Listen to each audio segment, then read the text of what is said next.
ফজিলতপূর্ণ দিবস নাম করেন। এই যে আজকের জুমার দিন, এটাও একটা সাপ্তাহিক গুরুত্বপূর্ণ ফজিলতপূর্ণ একটা দিন। যারা মুমিন, যারা সচেতন, তারা জুমার দিন চিন্তা করে যে খতিব সাহেব মিম্বরে আসার আগে আমি উপস্থিত হব। জোরে বলেন ঠিক কিনা? এটাও একটা বড় আমল, আখিরাতের জীবনের সফলতা। খতিব সাহেব আপনাদের অপেক্ষায় বসে থাকবে কেন?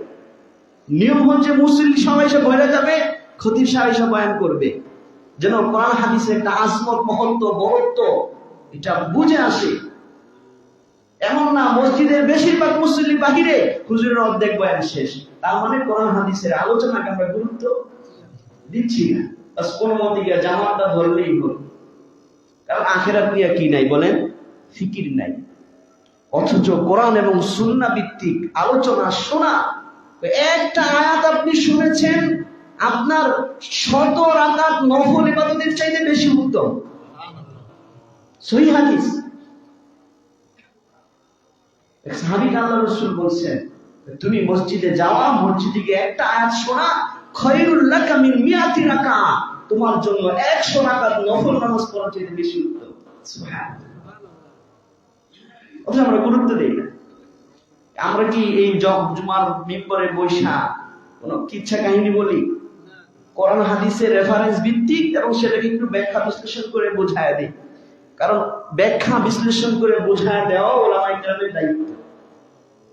এজন্য কোরআনে এক জায়গায় বলছেন, ওয়া আনজালনা ইলাইকা যিকরা লিতুবাইয়িনা লিন-নাসি মা নুজিলা ইলাইহিম।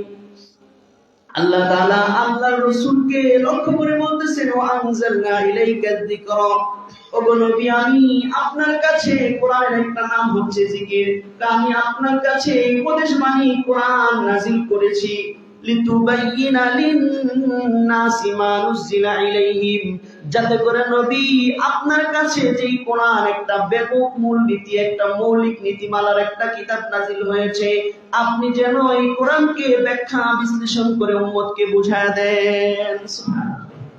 নবী বলে গেছেন, আল উলামা ওয়ারাসাতুল আম্বিয়া, সমস্ত উলামায়ে কেরামগণ সমস্ত নবীদের ওয়ারিস। বলেন সুবহানাল্লাহ। সেই হিসেবে আমরা আয়াতগুলি, হাদিসগুলি এটার সাথে মিলিয়ে সমসাময়িক বিষয়গুলো বুঝায়া দেই। তাইলে আপনি যতক্ষণ বসা আছেন, কোরআনের আলোচনা শুনতেছেন, হাদিসের আলোচনা শুনতেছেন, শত শত রাকাত নফল নামাজ আপনার আমলনামায় উঠতেছে। এজন্য মাসলা অনেক সময় এসেছে এরকম, আমার আলোচনা আরেকদিকে চলে যেতেছে, অন্য বিষয়ে কথা বলতাম, আয়েশা গেছে, হয়তো এটার মধ্যে আপনাদের